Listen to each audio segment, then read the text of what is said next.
what's your name, and tell us what made you Occupy DC? Oh, well, my name's Heather. I'm from Occupy Austin. A group of 6 of us came up, and we're trying to spread the word about inner OCC, create national strength and unity.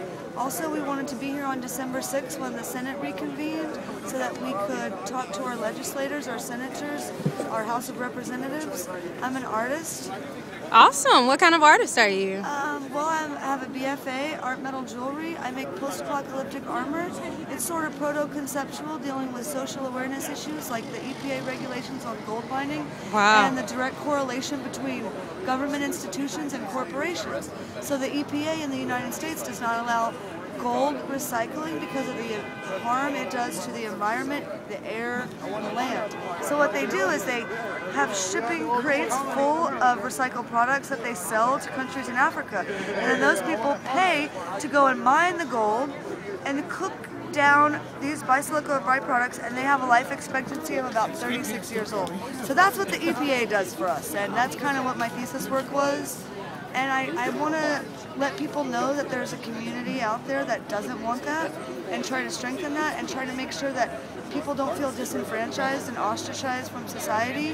Wow. And that we can build a better future, and I want to be a seed for positive change, and a catalyst and a springboard. Dang, well, you came to the right place. This sounds like it's right up your alley, social change and art. Yeah. So can you tell us a little bit about what brought you to that intersection of art and social justice? What first inspired you to start in that line of work? Okay, well, I used to be a writer, and I read Atlas Shrugged, and I quit reading cold turkey afterwards. And a few years before that, someone had actually said something to me that made me quit writing, and it was a famous quote, "A picture's worth 1,000 words." And I had never thought I was a good artist, and then I realized I was more of a 3D artist. And I'm a builder, I've always been a builder, and I figured if I was going to build something, I wanted to build something that would help open people's eyes to different issues in a way that they might not normally accept. Because when you talk to people and you tell them things, it kind of goes in one ear and out the other. Yes, it does. But when you create something beautiful, perhaps, and it's in a museum, and then they see the tag and it says a name, and then they look at the object, and then they look at the name, and it clicks. There is an understanding of learning visually that really helps people, and so that's kind of what got me involved. My husband is a tattoo artist and a metalsmith and an armorer, so my first thing that I learned how to do was chainmail.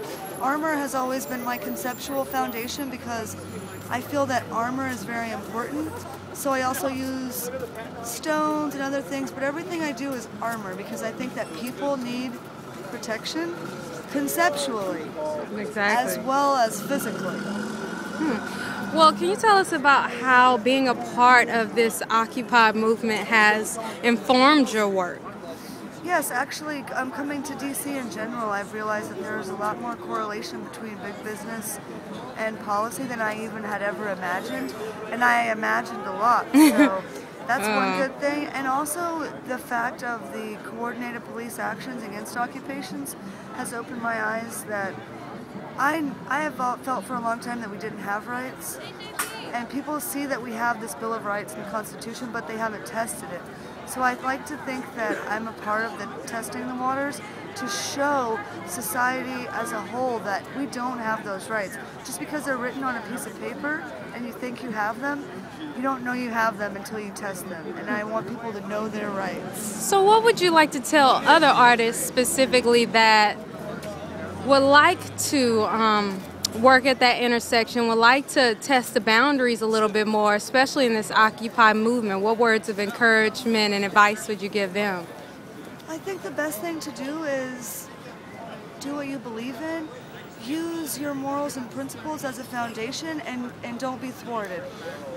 Stick to your morals and values, and use that as a tool for expression. And don't be afraid that people aren't going to like it, because in the end, it's part of you. And when you create something and give it to the world, then they can accept it or not, but it helps you understand who you are better. Well, thank you so much for giving us a chance to get to know you and understand you better. One more time, your name and then the organization you'd like us to check up on. Yeah, my name is Heather, and I'm with Occupy Austin, and the website is Occupy Austin. OccupyAustin.org. Okay, and then NRock, is it? And then what? NRock? Were you saying NRock? Oh, Ustream. We also have a Ustream. It's Occupy Your Capital and a Facebook. So what we've been doing along the way is stopping at different occupations, trying to create strength. And EnterOccupy.org is the national coordination for Occupy movements.